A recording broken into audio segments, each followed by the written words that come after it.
Ang Bureau of Customs naman tiniyak na mapupunta sa National Treasury ang mga perang malilikom mula ho sa mga sasakyang maibibenta sa public auction. May buong detalye dyan si Bombo Jello Aganan. Tiniyak ng Bureau of Customs na ang lahat ng perang malilikom mula sa mga sasakyang nabenta at maibibenta sa isinagawang public auction ay direktang mapupunta sa National Treasury. Kaugnay ito ng pagsusubasta ngayong araw ng BOC sa 7 luxury cars ng mag-asawang kontratista na sina Curly at Sara Diskaya, kung saan 3 sa mga mamahaling sasakyan ay nabili na. Unang naibenta ang Mercedes-Benz G63 na nakuha ng Simplex Industrial Corporation sa halagang 15.6 million, mas mataas kaysa sa floor price na 14.1 million. Nakuha rin ng parehong kumpanya ang Mercedes-Benz G500 Bravos sa halagang 15.5 million, halos doble sa floor price na 7.8 million. Samantala, nanalo naman sa bidding ang Central Jewelries para sa Lincoln Navigator na nabili sa halagang 7.1 billion.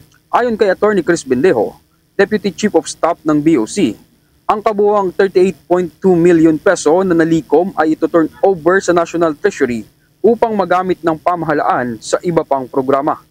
Unti-unti po nating binabalik ang pondong nawala sa ating bayan, sa kaban ng bayan. And again, the proceeds of the auction will go to a forfeiture fund of the BOC.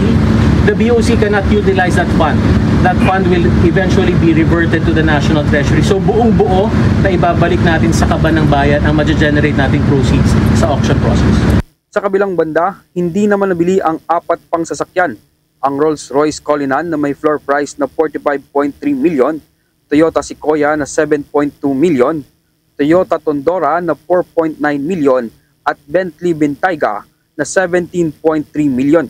Ayon sa BOC, i-reschedule ang auction at maaaring ibaba ang presyo ng mga natitirang sasakyan upang mas madaling maibenta at maibalik ang pera sa kaban ng bayan. Dumalo rin sa auction si Department of Public Works and Highways Secretary Vince Dizon na nagsabing magandang simbolo ang sinasagawang public auction dahil unti-unti nang umuusad ang kaso sa maanumalyang flood control projects. Aniya, maganda ang timing dahil nagsisimula ng magsampa ng kaso ang ombudsman laban sa mga sangkot sa flood control scandals. At ngayon ay unti-unti nang nababawi ang mga pondong ninakaw. No, so very symbolic itong mga ito. No? First, warrants of arrest, lalabas na. At unang mga pera ng mga kababayan natin na ibabalik na sa kanila, sa ating lahat. So, no, in fact ako medyo kinikilabutan nga ako. No? Kasi ito na yung hinihintay ng mga kababayan natin na pananagot. Na meron ng mga makukulong at meron ng perang maibabalik. At yan muna ang ulat mula dito sa Bureau of Customs para sa Bombo Network News. Ako si Bombo Angelo Aganan, and this is Bombo Radio Philippines, the #1 and most trusted source of news and information. Basta Radio, Bombo! For the most trusted source of news and information, visit our website at www.bomboradio.com. Follow us on Bombo Radio mobile app, Facebook, YouTube, TikTok, and X, formerly Twitter. Like, share, and stay connected. Anytime, anywhere.